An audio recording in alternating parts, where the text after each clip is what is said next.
Kini ba nga mga higala nga mga Catholic faith defender sa simbahang Katoliko, pagagahi gyud ulo mga igsodo, mga higala, ayaw mo kasuko.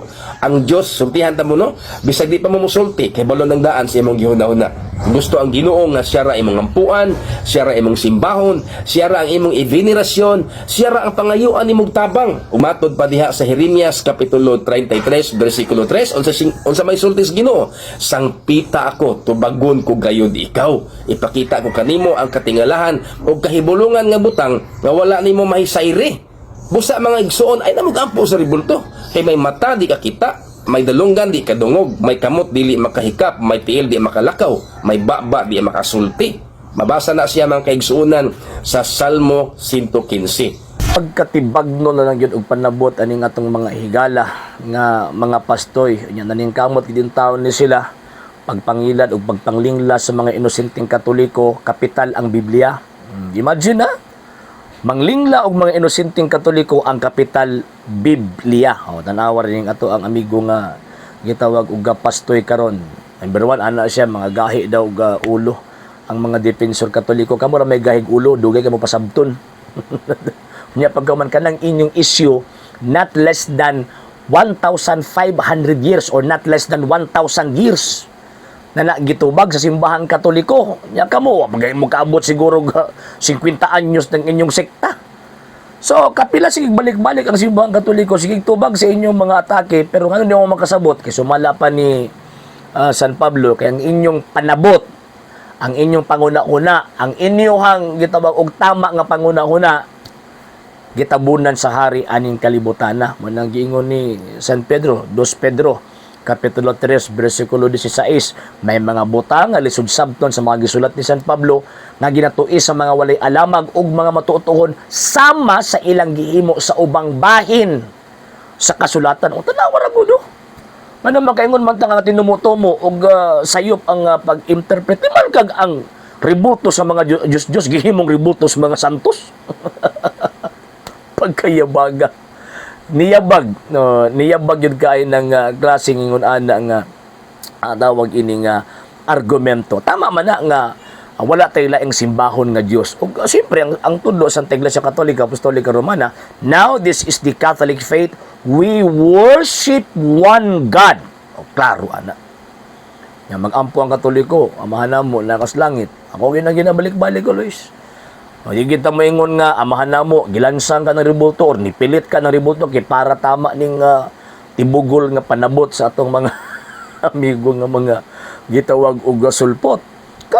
Always magsangpit ang mga Katoliko sa Ginoong Dios by way of the holy sacrifice of the Mass. Kay ingon pa na Ginoong Jesucristo, do this in remembrance of me. Kamo wala man mo ana. Diba? And at the same time, kung magsangpit mo sa Ginoong Dios, di mo paminawon. Yung di mo paminahon kay naamo din ha sa balay nga gitukod og tao. Sumala pa sa buhat sa mga apostoles, ang Dios dili mo puyo sa mga balay nga hinimo o gitukod lamang og tao. Mao ang inyo pundok.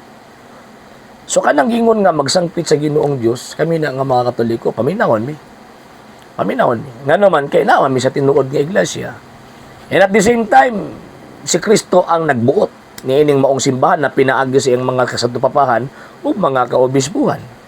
Secondly, kanang pag-quote nimo sa Salmo Kapitulo 115, i-focus agad sa verse 3, ang ilang mga Diyos sama sa lapi o plata o bulawan. Ang ilang mga Diyos, o but pasabot, daghang mga Diyos. Ang Katoliko, daghang mag Diyos ang Katoliko. Isa lang mo ang Diyos Katoliko. Ako ginabalik-balik ko. Now, this is the Catholic faith. We worship one God. Wala gingon nga many gods including the sacred statues and images. And karo man na Diyos ang gipuntingan dili ribulto sa mga santos. Kanang inyo ging ipugos nga ribulto sa mga santos. So buti pasabot nagtumo-tumo mo. Tama tong gingon ni San Pedro. Kini mga tawhana naghimo og mga tinumo-tumong mga sugilanon. Kana tinumo-tumo man na ribulto sa mga santos, himuon ninyong Diyos. Ikatulo nga punto, dili kami ang nag-ila sa mga ribulto nga Diyos. Kamo ang nag-ila sa ribulto nga Diyos. So dili kami ang nakasala. Kamo ang nakasala. Nga naman kay instead of ribulto na sa mga santos, inyo yung pagtuo nga Diyos na. So buti pasabot, kamo yung impirnohonon. Simple naman ito lang tawag ining sabton ba, pero again, di mo gini kasabot ni mga tawahan na kay, mo lagi na kong giingon. Gibutahan sa harian ng kalibutan na. Kanya, sumala pag San Pablo, Roma 3:13. Sumala pag San Pablo, ang bakba ni ining mga tawahan na murag binuksang lubnganan, nya samas bakba or dilas bitin, nagdagla. Muna kung maminaw mo ani ni mga tawhana nga wa tay nasayran sa pagtuong Katoliko daw tinuod ni. Pero ang tinuod ni mga higala mga igsuon nagbit-bit ni kabutbutan ug kabakakan. Ang amahan na ning mga tawhana mao ang yawa.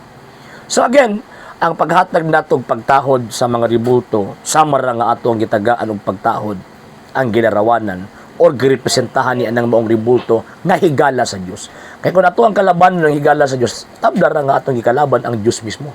So, saan pagpaminaw sa Ginoong Diyos kung nato ang kalabanon ng mga higala sa Diyos? O, di ba? So, ingon na lang mga sir, mga ma'am, dita pa ilad aning mga pastuya kay mura ra maging correct og mga istorya.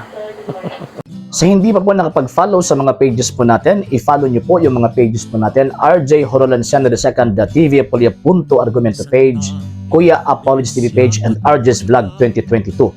And pwede rin po kayo mag-send po dyan ng Facebook stars. And also, sa atin po mga channels, sa hindi po nakapag-subscribe, i-subscribe po ninyo yung mga channels natin, Dalay Catholic, Apologies International Official, RJ Santo II TV, Kuya Apologies TV, and Barrio Kawayan Religious Forum.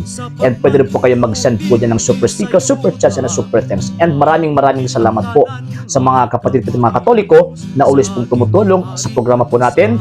Maraming salamat po. Nang dahil po sa tulong at suporta po ninyo, ang programa po ito, until now, andito pa rin po sa social media.